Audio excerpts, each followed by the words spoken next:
como familia, para nadie es un secreto. Sé que hoy la celebración ameritaría hablar de cosas muy amigables. De pronto usted viene con la expectativa de una palabra que le anime de otra manera, pero hoy quiero hablar acerca de cómo enfrentar las crisis en familia. Y el tema es abierto, ya que todos sabemos que es una crisis, ¿cierto? Todos entendemos la palabra crisis. A veces no logramos entender la definición porque de pronto técnicamente no pensamos, pero sabemos a través de la experiencia qué es una crisis. Sin embargo, valdría la pena entender que una crisis es simplemente un momento difícil. Buscaba yo en el diccionario técnicamente su definición y encontré muchos sinónimos, pero me gustó esa definición: momento de dificultad. Y todos sabemos que en la vida las cosas cambian, son variables. El día tiene el sol, pero en momentos va a cambiar, ya no hay sol, no hay lluvia. Y esa es la vida, esas son las crisis. El mundo vive en una continua crisis, guerras, catástrofes. Ahora que nos aproximamos, dicen los expertos, a una sequía muy fuerte como quizás nunca se había visto. Ya lo hemos visto a través de los diferentes medios, temperaturas que han llegado hasta los 57 grados. Eso es una cosa muy, dicen los jóvenes, brutal, exagerada. Así como hemos visto los -0, -60, -70 grados. Algo de lo cual nosotros quizás no pensamos nunca vivir, pero el mundo lo está viviendo.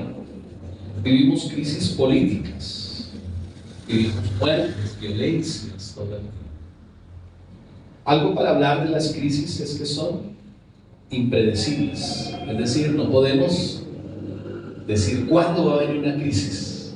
¿A cuánto les gustaría saber cuándo viene una crisis? Sería hasta chévere, ¿no? Poder saber en qué momento de la vida va a venir una crisis, pero todos sabemos que las crisis en cualquier momento tocan la puerta de nuestra casa. Algunas crisis hacen hasta fila. Parece que hicieran una fila como reclamando subsidio. Y a veces uno no sabe a quién atender primero. Eso he visto yo de parte en las crisis. También las crisis son imparciales, es decir, que no tienen rango de edad, clase social, sino que a todos nos toca vivir una crisis. Y por supuesto, las crisis son inevitables. Ese es un pequeño bosquejo de alguna vez un predica que dice acerca de las crisis y quería usarlo como introducción. Son impredecibles, son imparciales y son inevitables. ¿Por qué digo que son inevitables? Porque muchos diremos: pastor, hablemos de cosas más amables. Todos los días vemos crisis en las noticias, crisis en la sociedad, crisis en todo lado. Yo quisiera que el día de hoy me hablaran de algo que no fuera crisis, pero tengo una noticia también que darles, y es que Jesús, antes de irse, nos anunció que tendríamos crisis, ¿cierto? ¿Qué dijo el Señor? En el mundo tendremos aflicciones. Y eso hace entender que son inevitables. Quisiera predicar un mensaje acerca de cómo no pasar por las crisis. Ese sería un mensaje que despertaría mucho interés, muchos aplausos, pero la verdad sería mentir, porque creo que hasta el día de hoy todos los que estamos aquí hemos podido evitar las crisis en las dificultades. Hoy quiero hablar acerca de una crisis que vivimos todos, y es la crisis familiar. Sin duda, las crisis también tienen otro tipo. Las crisis son individuales, pero también son colectivas. Y dentro de lo colectivo podemos pensar en la familia. Y hoy la familia vive por muchas crisis. Estamos pasando tiempos donde hoy es normal casarse e inmediatamente separarse. Hoy los matrimonios se han vuelto muy frágiles, si me permite usar esa palabra. Se viven las crisis de infidelidad, abundan por todo lado. Los hijos crecen, problemas, hijos grandes, problemas grandes. Fíjese que cuando usted tiene sus hijos pequeños, las crisis no son tan grandes, pero cuando nuestros hijos crecen, vamos a ver dificultades o crisis más grandes. Hay crisis de tres tipos.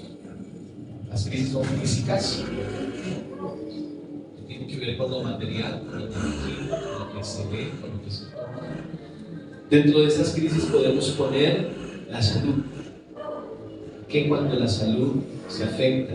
¿Qué cuando alguien de nuestra familia lo toca una enfermedad y quizás una situación que termine en un desenlace de muerte?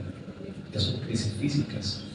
Otra crisis es la económica, que eso la vivimos muchos, y en este momento es una situación muy colectiva, y podríamos decir nacional, y obviamente comienza en el seno del hombre. Por obvias razones están las crisis emocionales. La Biblia habla de este tipo de crisis. Son los sentimientos, son las emociones, el desánimo, el desaliento, la tristeza, el dolor, algo de lo que no podemos tocar, pero que es inevitable sentir. Enfermedades como la depresión, como el estrés. Y es increíble que encuentre uno personas padeciendo en estos tiempos de crisis mental, donde hay preocupación porque no sabemos cómo resolver ese tipo de crisis. Y por supuesto están las crisis espirituales. Esas crisis espirituales son las que tocan el alma, las que tocan nuestra fe. Esos momentos en los que usted muchas veces ve al cielo y se pregunta y dice: ¿dónde está el Señor? A veces parece que el Señor no estuviera con nosotros en esos momentos.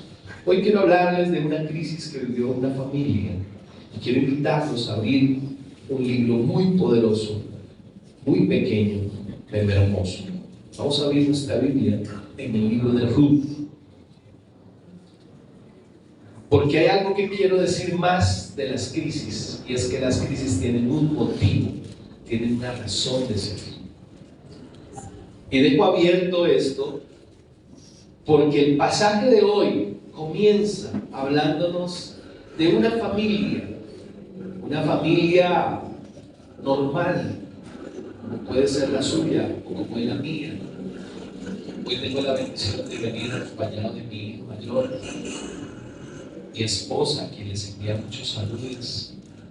Quería venir hoy, pero teníamos también la responsabilidad de la iglesia y se quedó mi otra hija, la menor, que tiene 19. Somos 4. Esta familia de la cual voy a hablarles también son 4. ¿Cuántos son su familia? ¿Cuántos son 4 acá? 4. 5. ¿Hay alguien de 5? Pues ya la familia de 10, qué bueno. 6. Mira, hay familias más. 7, hay familias de 7. 8. No. Entonces vamos para abajo. Familias de 3. Qué bueno. Y familias de 2. También. Esas familias de 2 son muy lindas. Esas familias de 2 también son muy especiales. Creo que tenemos que ser más que uno para hablar de una familia, ¿cierto? Esta familia tiene 4 integrantes. Y nos cuenta el relato bíblico de la siguiente manera. Ruth capítulo 1, versículo 1 dice: en los días en que los jueces gobernaban a Israel, hubo mucha hambre. Y subraya esa palabra, hubo mucha hambre. Y un hombre de Belén de Judá emigró a los campos de Moab junto con su mujer y sus 2 hijos. Ahí encontramos la familia. Un hombre que inicialmente no nos da su nombre, emigra con su esposa y con sus 2 hijos. 4. Aquí ya nos da el texto el nombre de esa persona. Ese hombre se llamaba Elimelec. Su mujer, Noemí. Qué lindo que la palabra se tome particularmente detalles para nombrar y para darnos los nombres de todos los integrantes. Y sus hijos, Malón y Kelión, que habían nacido en Éfrata de Belén de Judá. Y dice que cuando llegaron a los campos de Moab, se quedaron a vivir allí. El pasaje de hoy nos cuenta una historia muy particular. Y quiero por favor que hoy, a la luz de este pasaje, podamos marcar 3 principios que nos van a ayudar a enseñar cómo enfrentar las crisis en familia. ¿Cómo enfrentamos qué? Las crisis en familia. Valdría la pena tener algunos datos puntuales en cómo se desarrolló esta historia. Esta familia está ubicada en un tiempo muy difícil que vive el pueblo de Israel. Recordamos rápidamente que Israel viene de pasar la cautividad de 400 años de esclavitud y que luego Dios les permite salir durante 40 años. ¿En dónde? En el desierto. Y después de esos 40 años entran a la tierra prometida, tierra que fluye leche y miel. Josué es el encargado de repartir la tierra y ya se forma la nación, se forma un pueblo en base a 12 tribus que son los hijos de Jacob. Ellos toman posesión cada uno de su tierra y de ahí en adelante se empieza a desarrollar como un pueblo. Pero particularmente hay un tiempo del pueblo de Israel llamado los jueces. ¿Qué pasaba con los jueces? Particularmente la Biblia dice que en ese tiempo cada quien hacía lo que bien le parecía. Dicho en colombiano, ¿cómo sería? Cada quien hacía lo que se le da la gana. Fue un tiempo de decadencia, un tiempo muy difícil, un tiempo donde se apartaron de Dios. Fíjese, un tiempo donde dice que hubo un seguimiento a otros dioses, olvidaron la palabra, olvidaron todo. Y hubo una situación en particular que se vivió, y es que había hambre. La Biblia no nos dice la razón, el motivo del hambre. Pudo haber sido un juicio de Dios, pero todos sabemos que cuando había hambre, por lo general era porque no había lluvia. Al no haber lluvia no había cosecha, no haber cosecha no había que echar a la boca. Esta familia de la cual hoy estamos hablando, la familia del señor Elimelec, vivió una crisis, la crisis del hambre, la crisis del no tener seguramente que comer. Y aquí dice el pasaje que ellos tomaron una decisión. Y aquí es donde yo quiero entrar en mi primer punto. La primera palabra clave que yo quiero dejarles en esta mañana, en ese principio de cómo enfrentamos las crisis en familia, es resistir.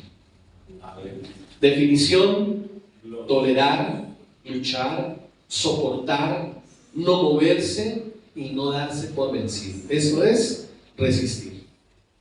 No es la definición que tenemos en mente de una lucha social, de una pelea social en la cual imponemos nuestros derechos y no, este resistir tiene que ver más bien con esperar, soportar, con aguantar un poquito. ¿Qué pasaría si pudiéramos ser un poco más fuertes frente a la crisis? Pero la verdad es que el pasaje nos muestra que en el momento de crisis, del hambre, ¿qué hicieron? Se fueron. Decidieron cambiar de lugar, y es obvio, por instinto humano, usted dice: aquí hay una dificultad, yo tengo que avanzar, yo no me voy a quedar aquí. Y el dicho: yo no voy a morir de hambre, ¿cierto? Pues obvio. Papá responsable, Elimelec dice: pues familia, nos vamos, porque aquí no nos vamos a morir de hambre. Eso cualquier persona diría: me parece, pastor, que es un acto de responsabilidad, más bien que de poca valentía, o de poco luchar, o de poco soportar. El problema que viene es que el lugar que escogieron no es un lugar de bendición. Dice que se fueron a los campos de Moab. Moab significa lo prohibido por Dios. Y recordamos rápidamente que Moab fue un pueblo que comenzó por el incesto de Lot y sus hijas. Allá en Génesis nos muestra que este pueblo nace de que sus hijas se dejan embarazar de su padre, pensando que no había más hombre, lo emborrachan, ambas quedan embarazadas, y esos dos hijos que nacen luego son los moabitas y los amonitas. Este pueblo de Moab era un pueblo maldecido por Dios. Dios estableció normas dentro de la ley y les dijo: con esa gente no se meten, con esa gente no tienen ningún tipo de relación, con esa gente no van a tener ningún tipo de amistad, y menos pensar en ir a vivir con ellos. Fíjese lo que hacen las crisis. Fíjese que muchas veces las crisis nos llevan a tomar decisiones equivocadas. Siempre hemos dicho esto y usted lo sabe, pero lo debe recordar. El peor momento para tomar decisiones es en el tiempo de la crisis. Con la cabeza caliente no se pueden tomar decisiones tan importantes, decisiones trascendentales que a la postre van a marcar el destino, el futuro, no solamente nuestro, sino de nuestra familia, de nuestros hijos. Dice el pasaje que se fueron y simplemente alzaron vuelo, como muchos de nosotros quizás en el momento de la crisis. No medimos si a donde vamos a decidir es bendición o no trae bendición. El problema para esta familia es que se fueron y eligieron lo prohibido. La Biblia dice que los patriarcas habían tomado la misma decisión. Abraham había ido a Egipto en medio del hambre. Jacob llegó a Egipto por hambre. Terminamos cambiando lo prometido por lo prohibido. Y eso es un problema como hijos de Dios. Familias de Dios que están en esta mañana. Sabemos que estamos viviendo tiempos de crisis como nunca antes, quizás la historia de la humanidad ha vivido. Es señales de tiempos del fin, amados. Y usted y yo tenemos que ser sabios para tomar decisiones puntuales. Muchos colombianos en medio de esta crisis, de hecho, déjeme recordarle que hace un año, antes de que este gobierno tomara partida, ya la gente decía: me voy, si gana este personaje me voy. Y mucha gente, inclusive antes de que se pusiera como presidente, el que hoy está, se había ido ya. Se dice que este año particularmente ha sido uno de los años donde más ha tenido migrantes Colombia. En enero habían migrado, en solo 4 meses, se habían ido más de 500,000 personas para España, Estados Unidos, Chile, algunos para Ecuador. Y casi que nos pusimos en segundo lugar después del fenómeno de migración que estaba viviendo Venezuela. Dice Job: lo que yo pensé, eso me sobrevino. Fíjese que en Colombia tanto nos advirtieron nuestros hermanos de Venezuela y nos decían: oye, mire lo que estamos viviendo, pero ¿qué hicimos nosotros? Repetimos la historia. Amados, yo sé que el hambre es un asunto que no da sueño. Yo sé que el hambre y la necesidad es un asunto de responsabilidad, y por obvias razones usted tiene que recoger todo e irse y marcharse.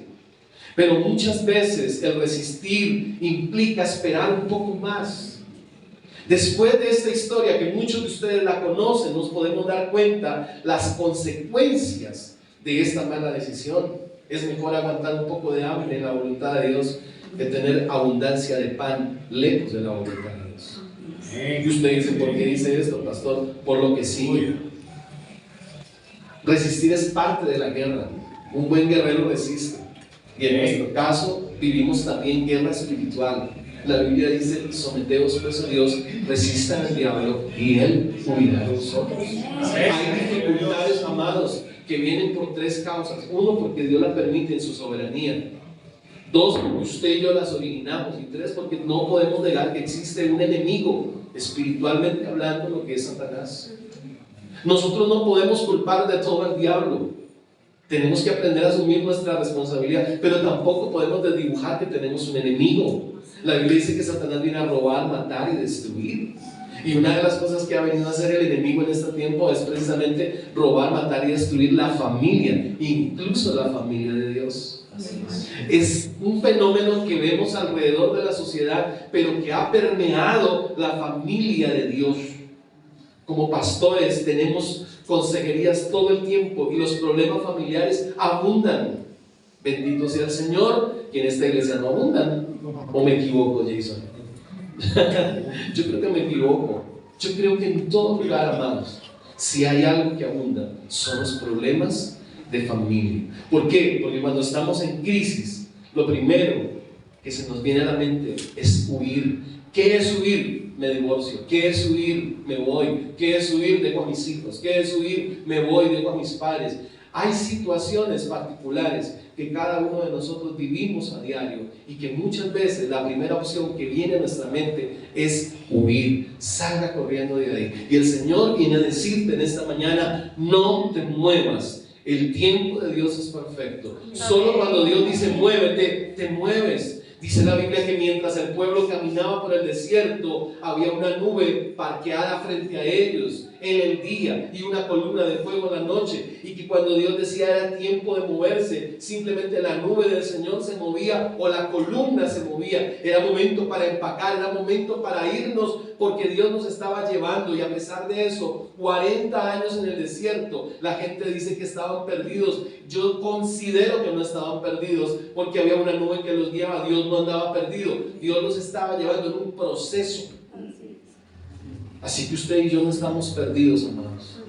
Usted siente que da vueltas en la misma todos los años. Dios le dice que mientras Él mueva su nube, tranquilo. Solamente tenemos que aprender a ser un poco más fuertes. Amén. Siempre lo primero que viene a nuestra oficina es: me separo. Esa es la decisión. Obvio, no sabemos y no estamos en los zapatos de ellos, pero nuestro primer consejo siempre es: agoten todos los recursos posibles. Y si por último ya definitivamente y Dios les pone paz, pues háganlo. Pero a veces nuestra primera opción, sin consultar a Dios, es cambiar de posición. Esta familia cambió de posición y trajo consecuencias.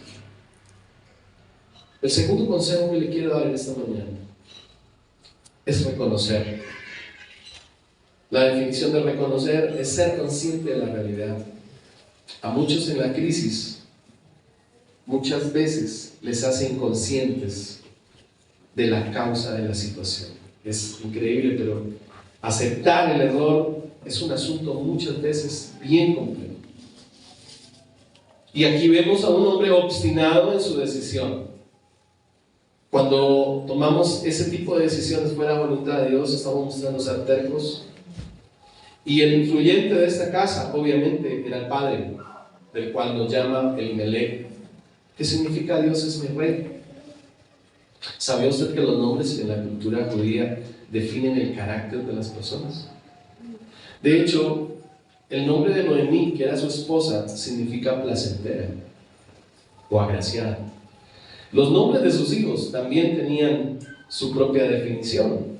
Por ejemplo, el del muchacho Malón, que significa simplemente enfermizo, y Kelión, que significa débil. Imagínense esos nombres. Imagínense usted llamar a su hijo: enfermizo, a comer. Kelión, que suelte ese celular. Débil, suelte ese Xbox. Así lo llamaba.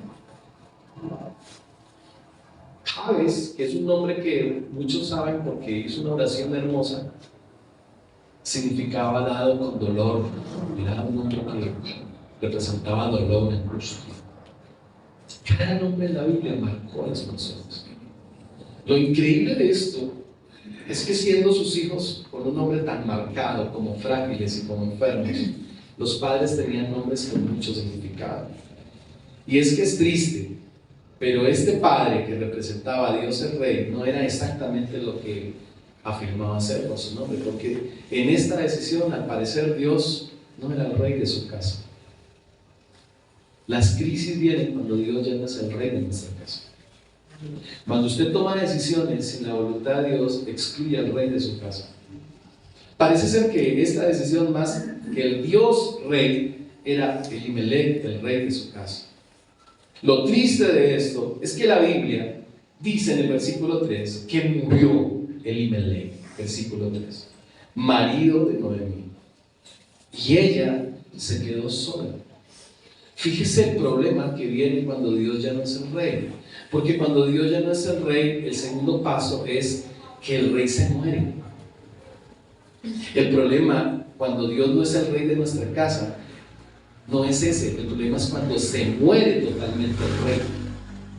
Ya no es solo el rey, ahora el rey se muere. Muchos hogares no tienen a Jesús como el rey de su casa. Ya no es solamente, no es el rey, sino que muchos hogares han matado a Elimelec. Es decir, ya Dios no es el rey del hogar. Y esto me tiene que llevar a replantear este segundo punto, porque mientras Elimelec está en vida, no hay un pasaje que nos dé una luz en donde Elimelec diga, bueno, esto como que fue una mala decisión. No sabemos inicialmente cuál fue el plan. Vámonos un mes, vámonos 2 meses. Ahora, hay algo interesante dentro de los comentarios bíblicos, y es que se cree que Elimelec con su familia no huyó exactamente por hambre, sino que huyó por egoísmo. Porque algunos aseguran que Elimelec no estaba padeciendo de hambre, más bien tenía sobreabundancia. ¿Y qué hizo él? Yo me voy porque voy a proteger lo mío, porque seguramente con esta hambre que hay alrededor me van a terminar robando, te voy a terminar en bancarrota. Aquí no hay ninguna actitud en la que Elimelec reconozca. Noemí, la placentera, la que le dijo sí al esposo seguramente, pues hasta el momento no ha pasado nada, porque realmente pues ha quedado sola. Pero aquí hay alguna situación más compleja. Versículo 4 dice que los hijos se casaron con moabitas, es decir, esto se puso bueno, aquí no nos vamos a ir, aquí ya hicimos vida, aquí ya tenemos la residencia, nos van a dar ciudadanía, nos casamos con moabitas, tenemos papeles, no nos van a sacar, aquí nosotros somos inmigrantes, vamos a estar tranquilos. ¿Y qué hicieron los moachos? Los muchachos, dicen en la iglesia los moachos, se casaron y entonces escogieron a una mujer llamada Orfa y la otra llamada Ruth, y se quedaron a vivir en Moab durante unos 10 años. ¿Cómo cambian los planes? Todavía la familia se sigue hundiendo, como que aparentemente esta decisión pues trajo una consecuencia. No sabemos la causa de la muerte de Elimelec. Pues bueno, algún día se tenía que morir, pero bueno, la vida sigue, dijo Noemí, pues aquí seguimos. Los muchachos tienen derecho a enamorarse, tienen derecho a mirar a sus esposas. Se les olvidó que el Señor les dijo no tengan ningún tipo de relación, y menos hacer familia, menos casarse. No conocían el 2 Corintios 6:14, no se unan en yugo desigual con los incrédulos, porque hay comunión ahí entre la luz y las tinieblas. Esos muchachos no conocían ese texto, como muchos en la iglesia no lo conocen. Cuando yo obedezco a la palabra, reconozco lo que la palabra dice, pero esos muchachos ninguno ha reconocido. Pero aquí hay algo mucho más triste. Versículo 5. Pero también muy malón que león. Y esto fue terrible, porque parece ser que la causa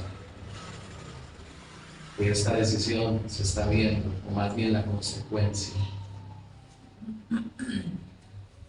Cuando elegimos lo prohibido, tarde que temprano encontramos la muerte. Lo siento, amados, la Biblia dice en Romanos que la paga del pecado es muerte. Y a veces nosotros tocamos el timbre como cuando éramos niños, que tocábamos y salíamos corriendo, ¿verdad? Usted no lo hizo, todo lo dice. Usted dice, usted era el que timbraba, pastor, ¿verdad? A mí me da risa porque ya en la iglesia hay un timbre que suena como timbre de colegio y pasan los pelados. Yo tengo las cámaras, inmediatamente yo veo la cámara y luego 20, 30 segundos, a veces un minuto, y sé quién es el que está timbrando. Y digo, si en mi época hubieran hecho eso los vecinos. Hay una línea tan delgada en esto, amados, que usted y yo no podemos confiar. Cuando tocamos lo prohibido, cuando nos gusta ir y tocar lo que Dios dice no toques. Como familia muchas veces lo hacemos. Y tristemente dice el dicho que a veces el remedio es peor que la enfermedad. Y aparentemente el remedio que esta familia encontró de irse a vivir a otro lugar trajo una consecuencia mucho más difícil. Lo triste es que Elimelech ni sus hijos reconocieron. Y lo más triste es que hay gente que va a morir en su ley y nunca va a reconocer. De hecho, la Biblia dice allá en Filipenses que toda rodilla reconocerá que el Señor es el Señor. Y si usted y yo no reconocemos quién es nuestro guía, quién es el que nos lleva por el buen camino, quién es nuestro pastor, amados, el triste desenlace es este.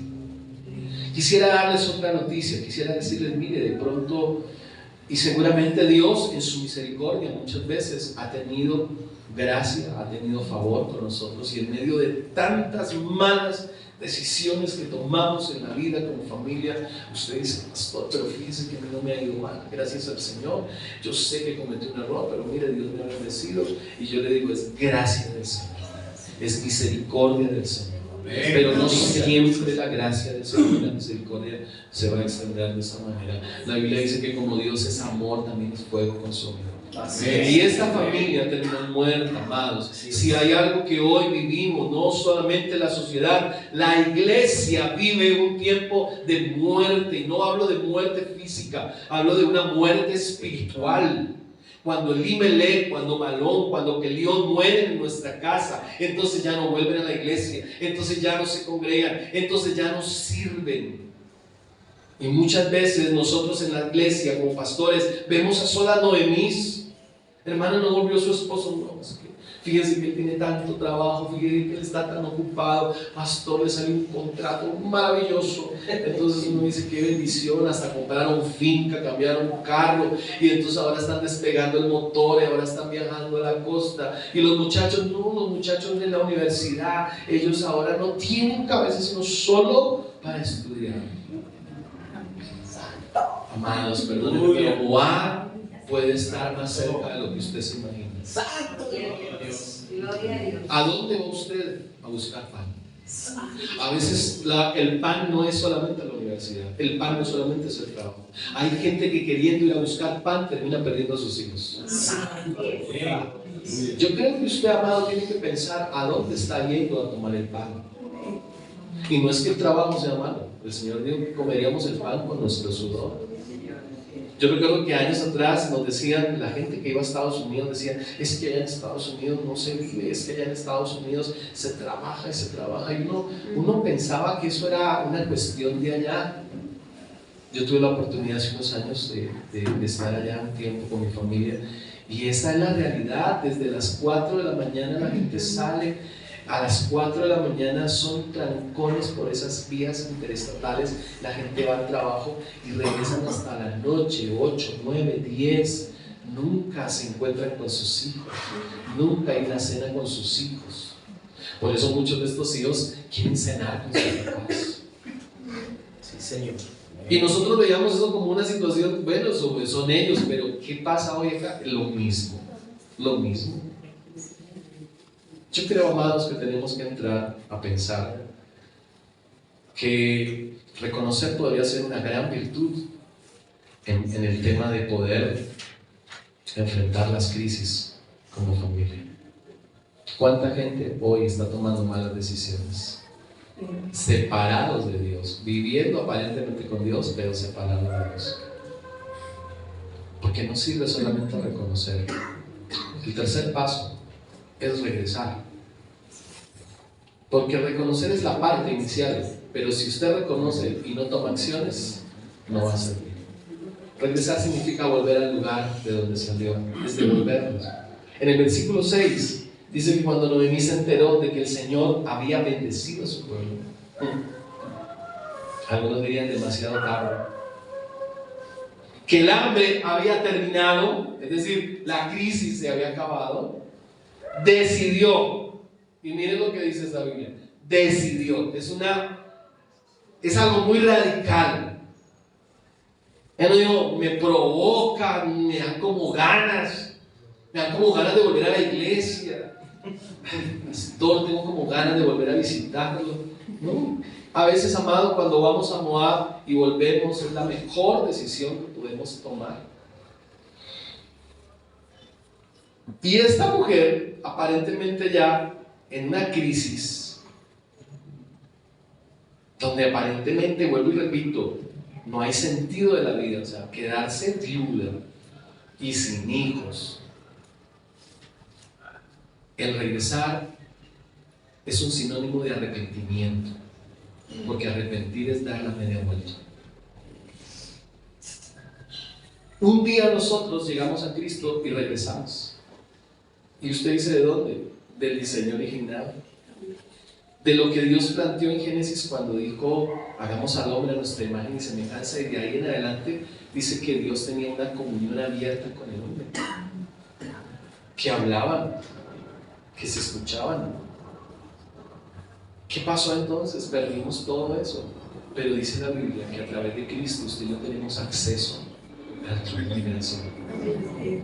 Por eso usted no necesita intermediario, usted mismo puede hablar con Dios. Regresar no es fácil. El plan seguro muchas veces es mantenernos y seguir insistiendo en que esto algún día va a cambiar. Duraron 10 años.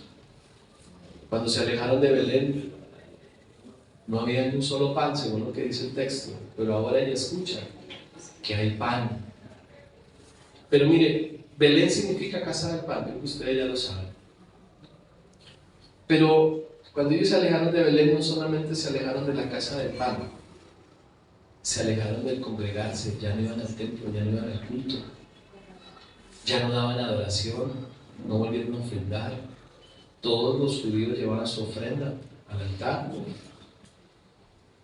Se olvidaron de la ley de Dios, no volvieron a escuchar la palabra. Mis amados, a veces decisiones como estas, usted tiene que medir el tipo de decisión que toma, porque si la decisión lo aleja del culto, de la adoración, de la ley, de hecho, dice que la casa del pan, y dice que Elimelech era un varón de Belén quedaba en Judá, y Judá significa alabanza. O sea, se habían alejado de la alabanza, de la adoración, de todo pertinente a tener una relación con Dios. Cuando Noemí está pensando en regresar, no está pensando obviamente en que hay comida, porque no sabemos la situación. Aparentemente ahora en Moab se complica, porque la mayoría de las viudas tenían una situación de esclavitud, de pobreza, y totalmente condenadas a mendigar, totalmente condenadas al fracaso. Si el esposo había dejado deudas, se las cobraban. Si sus hijos habían dejado deudas, se las cobraban. Es decir, esta mujer ya no tenía otra opción de vida, pero ella recuerda que en la casa del pan no solamente hay comida, sino que también está Dios allí. Amén. Gloria a Dios. Y yo quiero decirle en esta mañana que una de las claves para que usted y yo superemos nuestras crisis en la familia es Dios. Es la clave más grande. No es cómo vamos a superar a través del trabajo, no es cómo vamos a salir adelante. Eso viene por añadidura. Así es. La Biblia dice que no hay justo que mendigue pan. Cuando uno cree a las promesas de Dios, las promesas son cheques en blanco que Dios cumple, porque no es hombre para mentir, ni hijo de hombre para arrepentirse. Por eso Ruth se acordó y dijo: la ley dice que las viudas podrán aún ir y pedir lo que sobra de las cosechas. Ya estaba escrito en la ley. El Señor había dicho: cuando vengan las cosechas, lo que se caiga no lo recojan, díganlo, porque alguien lo necesitará. Qué lindo es el Señor, que estaba pensando en los más desventajados, en los más desfavorecidos, y esa ley estaba abierta. Mire cómo es importante uno tener la palabra en la mente. Así es. Amén. Cuando usted se apropia de una palabra, cuando usted se aferra de una palabra, usted tiene sentido a la decisión que toma. Dice: yo me voy, puede ser que allá haya pan, pero Noemí, allá los que tienen pan son los ricos, allá los que tienen pan son estas personas. Pero ella dijo: no, allá viene promesa y seguramente allá no me voy a morir de hambre. Pero lo más importante es que allá voy a volver a encontrarme con Dios. Así es, gloria a Dios.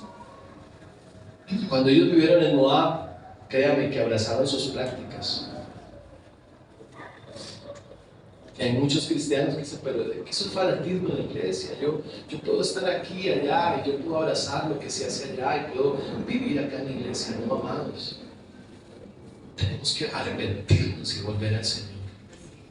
Y yo creo que este es un tiempo no solamente para arrepentirnos como familia, como nación. Hay que regresar a Dios. Hay que regresar al primer amor. Cuando no pensábamos en qué hora se iba a acabar el culto. No sé si usted recuerda eso. La iglesia tiene que regresar al temor al Señor. La iglesia tiene que regresar a la santidad. Nadie verá al Señor. La iglesia tiene que regresar a la oración, al ayuno, al amor, a la presencia de Dios, a adorarle. Tiene que regresar a servirle al Señor. Tiene que regresar a pensar en las almas.